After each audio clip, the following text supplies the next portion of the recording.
Gloire à Dieu, alléluia, gloire à Dieu. Nous bénissons le Seigneur pour le souffle de vie qu'il ne cesse de nous accorder en ce jour. Bienvenue à 1 minute de prière de ce mercredi 3 avril 2024. Aujourd'hui, le Seigneur a mis en mon cœur le désir de partager avec vous ce passage de Exode chapitre 32, le verset 1er. Je lis au nom de notre Seigneur Jésus-Christ. Le peuple, voyant que Moïse tardait à descendre de la montagne, s'assembla autour d'Aaron et lui dit « Allons, fais-nous un Dieu qui marche devant nous. Car ce Moïse, cet homme qui nous a fait sortir du pays d'Égypte, nous ne savons ce qu'il est devenu. » La phrase qui me retient ici et puis qui va constituer la base de cette exhortation, c'est « Allons, fais-nous un Dieu qui marche devant nous. » Chers frères et sœurs dans le Seigneur, notre monde d'aujourd'hui vit des moments très difficiles, des bouleversements intenses, à tel point que deux fois, on se pose la question « Mais qui viendra nous sauver ?» Et deux fois, nous avons nos yeux tourné vers des personnes, des individus. Ah, lui, il a fait des études à Oxford, il a fait des études à Harvard, il est médecin, je sais pas quoi.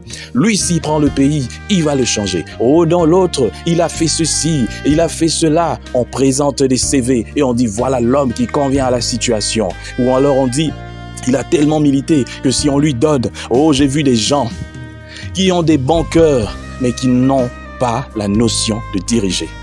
C'est deux choses différentes. Mais j'ai vu aussi les gens qui savent diriger, mais qui n'ont pas de cœur. Voilà là où je veux en venir. Celui qui doit diriger un peuple n'a pas besoin d'avoir forcément des grands diplômes. Il y a des gens qui ne sont pas intelligents.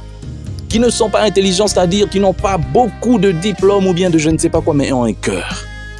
Ces gens-là sont des gens qui peuvent diriger à bien un pays et puis aussi l'emmener au développement. Dans un pays comme la République démocratique du Congo, j'en viens ici maintenant. Nous n'avons pas besoin des gens qui ont des super diplômes, même qui ont construit, je ne sais pas, des mirages de je ne sais pas quoi. On a besoin juste que les cœurs changent. Notre Moïse, c'est le changement. Notre Moïse, c'est Jésus. Notre Moïse, c'est accepter de changer le cœur. Même si on a un gouvernement fait de tous les anciens étudiants, des diplômés de Harvard. Mais s'il n'y a pas de bon cœur pour diriger ce pays, pour aider ce pays à le sortir du gouffre, si on reste toujours dans l'égoïsme, si on reste toujours dans la méchanceté, dans le tribalisme, dans des choses comme ça, où chacun veut tirer seulement son profit et puis abandonner les autres, ça ne sert à rien. Même si on mettait un ange comme président, comme premier ministre ou comme je ne sais pas quoi, même si tous les députés qui sont là étaient je ne sais pas, ça ne changera absolument rien. Tout ce dont nous avons besoin dans ce pays, c'est que les cœurs changent. Nous avons besoin d'une grande révolution du cœur de l'homme. Et cette grande révolution du cœur de l'homme, le Seigneur Jésus-Christ est la solution pour ça. Que le cœur change. C'est possible dans un pays comme ça. Je parle de la RDC. Pourquoi? Parce que l'influence chrétienne est tellement forte, mais seulement l'évangile n'est pas prêché avec vérité. Et c'est là le problème. Parce que ceux qui devaient prêcher l'évangile ne prêchent pas, mais sont plutôt en train aussi de consolider le mal. Parce que eux, ils veulent leur profit aussi. Ils consolident le mal. Il y a beaucoup d'érudits dans ce pays. Beaucoup de gens intelligents qui ont échoué. Eux-mêmes, ils ne s'en sont pas revenus après. Ils se sont posé la question, mais qu'est-ce que je fais? Qu'est-ce que j'ai fait quand j'étais à ce poste? Qu'est-ce que j'ai fait? Tout simplement parce que les cœurs n'y étaient pas.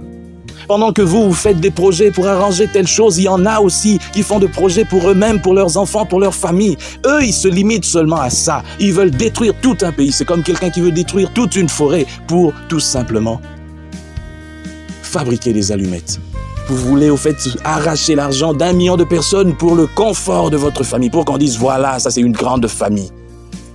La méchanceté, l'égoïsme, les divisions, le tribalisme et toutes ces choses ne peuvent pas aider un pays à se développer. Et ces choses sont contre la parole de Dieu. Ces choses ne sont pas des choses qu'on peut retrouver chez les enfants de Dieu. Si Jésus-Christ est prêché dans ce pays, si dans chaque église, on parle de vérité vis-à-vis de ces gens qui nous gouvernent, les choses vont changer. Mais si on les caresse dans le sens du poil, ces gens deviendront de plus en plus mauvais. Parce que le diable, ça ne l'arrange pas non plus que ces gens changent, ils resteront comme ça. C'est à nous de prêcher l'évangile. La RDC n'a pas besoin des gens intelligents, mais elle a besoin des gens qui ont un cœur totalement dédié à Christ. Et vous pouvez ou ne pas le croire. Mais, de part ce que je sais de la parole de Dieu et aussi de ce que j'ai vu se réaliser grâce à la parole de Dieu, je peux vous dire que le jour où les cœurs changeront dans ce pays, à la seconde même, il fera bon vivre. Que les cœurs changent. Abandonnez vos mauvaises voies. Abandonnez l'occultisme. Abandonnez la magie. Abandonnez le fétichisme. Abandonnez ces dieux que vous représentez comme, je ne sais pas, des dieux ancestraux. Et attachez-vous à Christ. Si Christ vous change, ce pays va changer. Que Dieu bénisse sa parole et qu'il mette son esprit afin que ce pays change, que ce pays change. Les cœurs sont mauvais. Le problème du Congo, ce n'est pas l'intelligence. Le problème du Congo, c'est son cœur qui est mauvais, mauvais, mauvais. Que Dieu nous change au nom de Jésus. Amen.